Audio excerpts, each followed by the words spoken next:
بسم اللہ الرحمن الرحیم۔ السلام علیکم۔ آصف سٹوری چینل پر آپ کو خوش آمدید کہتا ہوں۔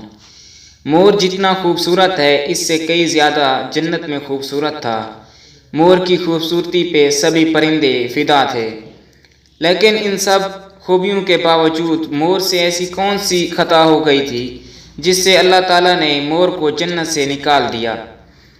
اللہ تبارک و تعالیٰ نے جب حضرت آدم علیہ السلام اور اماں حوا کو پیدا فرمایا تو اس کے بعد ان کو جنت میں بھیج دیا۔ وہ دونوں جنت میں بہت ہی خوش اور آرام سے رہ رہے تھے، بہت ہی لذیذ میوے پھل کھایا کرتے تھے، لیکن ایک اناج جس کو کھانے سے اللہ تعالیٰ نے انہیں منع فرمایا تھا، اور وہ اناج گندم تھا۔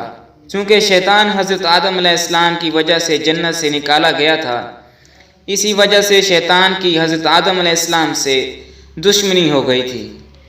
شیطان یہ چاہتا تھا کہ وہ کسی بھی طرح حضرت آدم علیہ السلام کو جنت سے نکال دے اور ساتھ میں اماں حوا کو بھی جنت سے نکال دے۔ ایک دن اچانک سے مور جنت سے باہر آ گیا۔ شیطان اس کو دیکھتے ہی بہت خوش ہوا۔ شیطان نے مور سے پوچھا، اے پرندے تمہارا نام کیا ہے؟ مور بولا، میرا نام مور ہے، اب تم بتاؤ تمہارا کیا تعارف ہے؟ شیطان نے جواب دیا کہ میں عالم کروبیہ کا ایک فرشتہ ہوں، میں اللہ تعالیٰ کی عبادت سے ایک پل بھی غافل نہیں ہوتا۔ میں چاہتا ہوں کہ میں جنت میں جاؤں، وہاں کی نعمتوں کا اپنی آنکھوں سے مشاہدہ کروں۔ شیطان مور سے کہنے لگا، تم مجھے جنت کے اندر لے جاؤ، میں تمہیں 3 ایسی باتیں بتاؤں گا جس سے تمہیں ابدی زندگی حاصل ہو جائے گی۔ تمہیں بڑھاپا اور بیماری نہیں آئے گی، تم ہمیشہ جنت میں رہو گے۔ شیطان کی یہ بات سن کر مور لالچ میں آ گیا۔ مور لالچ میں آ کر کہا، مجھ میں تو اتنی طاقت نہیں ہے، لیکن ایک سانپ میرا دوست ہے، شاید وہ تمہاری کچھ مدد کر دے۔ یہ کہہ کر مور سانپ کے پاس آیا اور اس کو ساری بات سنائی۔ سانپ شیطان کی باتوں میں آ گیا اور پھر شیطان کو اپنے منہ میں چھپا کر جنت میں لے گیا، اور یوں شیطان اپنی چال میں کامیاب ہو گیا۔ جنت کے تمام نگہبانوں کو یہ معلوم تھا کہ شیطان یہ چال چل رہا ہے اور جنت میں داخل ہو چکا ہے۔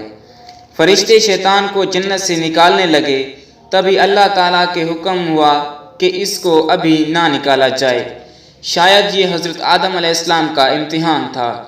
وہ دونوں شیطان کو پہچان نہ سکے، کیونکہ ماضی کے مطابق شیطان کی شکل تبدیل ہو چکی تھی۔ شیطان کہنے لگا کہ میں چاہتا ہوں کہ تم دونوں اسی طرح جنت میں زندگی گزاریں اور ہمیشہ خوش رہیں۔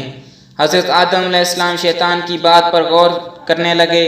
شیطان نے کہا کہ اگر آپ میری بات مانیں تو آپ کو جنت کی اور بھی سہولتیں مل سکتی ہیں۔ حضرت آدم علیہ السلام نے شیطان سے کہا کہ یہ کس طرح ممکن ہے؟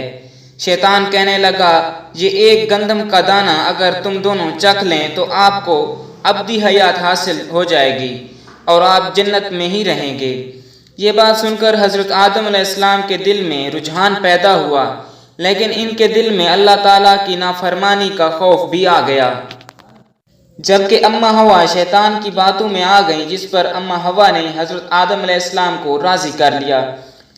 پھر اس کے بعد ان دونوں نے گندم کا دانہ چکھ لیا اور ان کے سطر واضح ہونے لگے، جس کے بعد دونوں اپنے سطر چھپانے لگے اور اللہ تعالیٰ کے خوف سے ڈرنے لگے۔ اسی دوران اللہ تبارک و تعالیٰ نے فرشتوں کو حکم دیا کہ ان دونوں کو زمین پر اتارو۔ حضرت آدم علیہ السلام کو سری لنکا کے قریب زمین پر بھیج دیا، جبکہ اماں حوا کو جدہ کی سرزمین پر اتارا گیا۔ جن خوبصورت پیروں سے چل کر مور شیطان کو جنت میں لے کر آیا تھا، وہی خوبصورت پاؤں اللہ پاک نے لے لیے۔